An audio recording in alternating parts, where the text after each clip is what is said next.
Selamat siang teman-teman. Kami dari kelompok 11 akan mempresentasikan PPT kami dengan judul Pengelolaan Penyakit dengan Peraturan dan Kultur Teknik serta Tanaman Tahan. Kelompok kami beranggotakan Ibrahim Syam dengan NIM 197, saya sendiri Yeskiel Aldi dengan NIM 198, dan Roman Pukinita dengan NIM 199. Materi yang pertama yaitu pengendalian dengan peraturan. Pengelolaan penyakit dengan peraturan merupakan pencegahan penyebaran atau perpindahan dan penularan organisme pengganggu tanaman melalui kebijakan perundang-undangan yang ditetapkan oleh pemerintah. Pengendalian dengan peraturan dilakukan dengan dua cara. Yang pertama, eradikasi adalah tindakan pemusnahan terhadap tanaman, organisme pengganggu tumbuhan, dan benda lain yang menyebabkan tersebarnya organisme pengganggu tumbuhan di lokasi tertentu.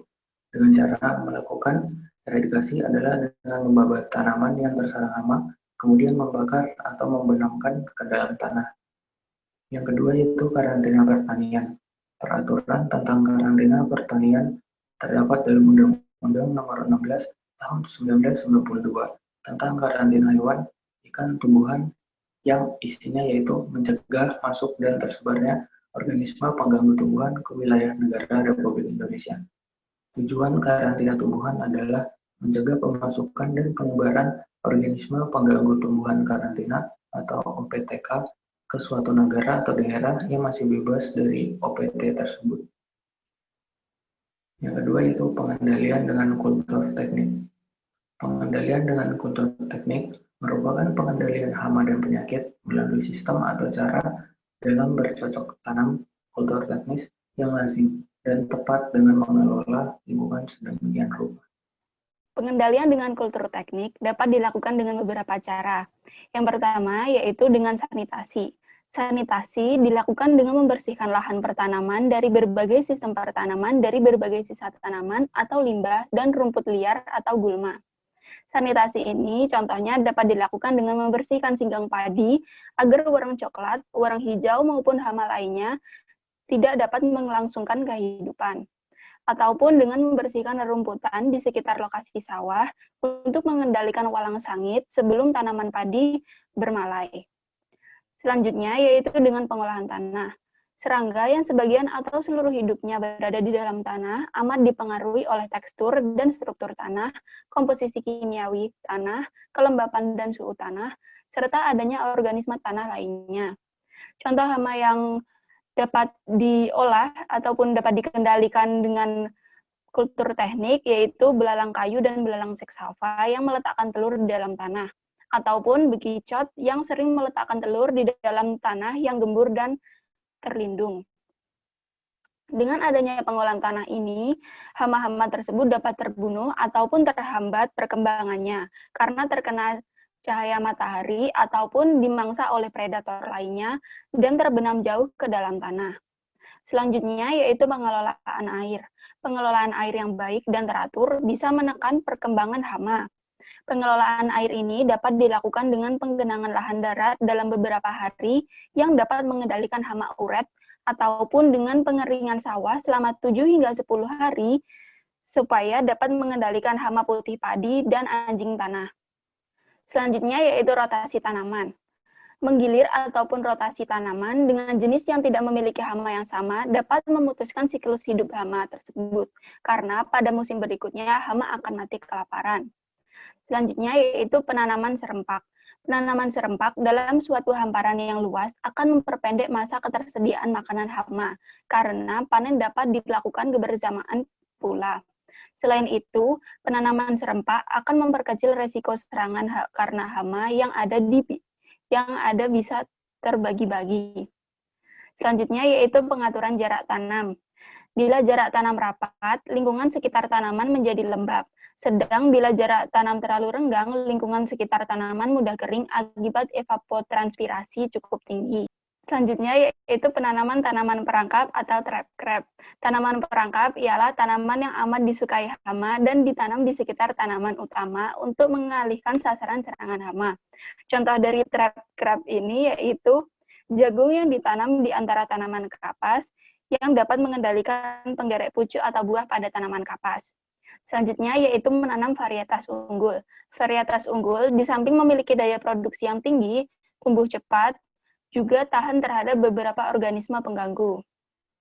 Dari pengendalian dengan kultur teknik ini tentunya memiliki kelebihan-kelebihan, yaitu teknik pengendalian ini tidak memerlukan banyak biaya atau bisa dikatakan murah, dan tidak mengakibatkan pencemaran lingkungan, serta dapat dikerjakan oleh satu orang ataupun beberapa orang secara berkelompok karena mudah dilakukan. Yang ketiga yaitu pengendalian dengan tanaman tahan. Varietas tahan adalah varietas tanaman yang mempunyai kemampuan untuk menolak atau menghindar, sembuh kembali, dan mentolerir dari serangan hama ataupun penyakit yang tidak dipunyai oleh tanaman lain yang sejenis dan pada tingkat serangan yang sama. Pengendalian dengan tanaman tahan. Sifat tanaman tahan itu yang pertama ketahanan vertikal, yaitu tipe ketahanan ini dikendalikan oleh gen tunggal monogenik atau oleh beberapa gen dan hanya efektif terhadap biotipe hama tertentu. Secara umum, sifat ketahanan vertikal mempunyai ciri-ciri yaitu biasanya diwariskan oleh gen tunggal atau hanya sejumlah kecil gen, relatif mudah diidentifikasi, dan banyak dipakai dalam program perbaikan ketahanan genetik. Yang kedua, menghasilkan ketahanan genetik tingkat tinggi. Tidak jarang mencapai imunitas, tetapi jika timbul biotipe baru, maka ketahanan ini akan mudah patah dan biasanya tanaman menjadi sangat rentan terhadap biotipe tersebut. Dan biasanya menunda awal terjadinya epidemi. Tetapi apabila terjadi epidemi, maka kerentanannya tidak akan berbeda dengan kultivar yang rentan. Yang kedua yaitu ketahanan horizontal. Ketahanan horizontal disebut juga ketahanan kuantitatif. Tanaman yang memiliki ketahanan demikian masih menunjukkan sedikit kepekaan terhadap hama, tetapi memiliki kemampuan untuk memperlambat laju perkembangan epidemi. Varietas dengan tipe ketahanan dapat diperoleh dengan cara mempersatukan beberapa gen ketahanan minor ke dalam suatu varietas dengan karakter agronomik yang unggul melalui pemuliaan. Ciri-ciri khusus dari sifat ketahanan horizontal yaitu biasanya memiliki tingkat ketahanan yang lebih rendah dibandingkan dengan tipe ketahanan vertikal. Lalu yang kedua, jarang didapat imunitas diwariskan secara poligenik dan dikendalikan oleh beberapa atau banyak gen. Pengaruhnya terlihat dari penurunan laju perkembangan epidemi. Mekanisme ketahanan tanaman tahan. Yang pertama itu antisenosis. Preference test. Uji prevensi dilakukan untuk mengetahui tingkat prevensi suatu hama terhadap varietas yang diuji, sehingga dapat ditentukan apakah suatu varietas menjadi inang utama atau sebagai inang alternatif. Makin tinggi tingkat prevensi suatu hama berarti makin rentan suatu varietas, sehingga dapat ditentukan apakah suatu varietas dapat dijadikan sebagai sumber gen ketahanan atau tidak. Variabel yang diamati dalam uji prevensi adalah intensitas serangan hama, populasi larva, dan berat larva atau prevensi nimfa. Prevensi stadia dewasa jantan dan betina, prevensi meletakkan telur, dan prevensi telur menetas.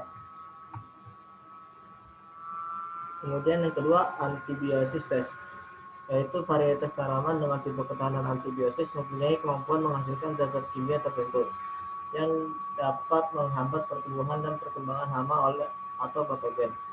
Contoh zat kimia seperti itu adalah sterol yang dapat menghambat Heliotis zea dan Micropletis demolitor, asam salitik yang dihasilkan tembakau sebagai respon pertahanan terhadap tembakau mosaik virus thionin, yang merupakan protein antibakteri sehingga meningkatkan resistensi tanaman terhadap serangan bakteri kandungan asparagin rendah dari padi muda sehingga tidak diserang oleh varian coklat.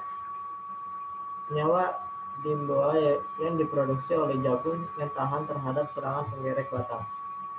Lalu kemudian mekanisme ketahanan tanaman yang ketiga, tolerance test. Uji toleransi dilakukan untuk mengetahui kemampuan recovery tanaman setelah mengalami kerusakan akibat serangan hama. Dalam hal ini, hama hadir pada tanaman inang, namun kerusakan dan kerugian yang ditimbulkan dapat diminimalisir karena kemampuan varietas tersebut untuk memperbaiki atau repair dan mengganti kerusakan yang diinduksi oleh hama sehingga tanaman dapat melanjutkan pertumbuhan kembali. Variabel yang diukur pada uji toleransi tanaman, contohnya toleransi tanaman padi terhadap kering coklat, adalah jumlah anakan baru, tinggi tanaman, dan komponen hasil. Kemudian kelebihan dan kekurangan dari tanaman hama, kelebihannya itu dari segi ekologis mempunyai kekhususan, kemudian bersifat kumulatif, mudah diadopsi oleh petani, aman dan ekonomis, dapat menghambat perkembangan serangga yang bertindak sebagai vektor penyakit, serta adanya sifat keserasian dengan cara pengendalian yang lain. Kemudian kekurangan, sulit untuk mendapatkan tanaman tahan, keterbatasan dari sumber genetik, tidak berlakunya sifat ketahanan di daerah-daerah dengan kondisi geografik yang berbeda. Lalu munculnya biotipe baru akan membatasi waktu dan ruang dan kegunaan batas-batas ketahanan. Kemudian trait resistance atau ketahanan yang berlawanan. Terima kasih, sekian dari kelompok kami. Bila ada pertanyaan,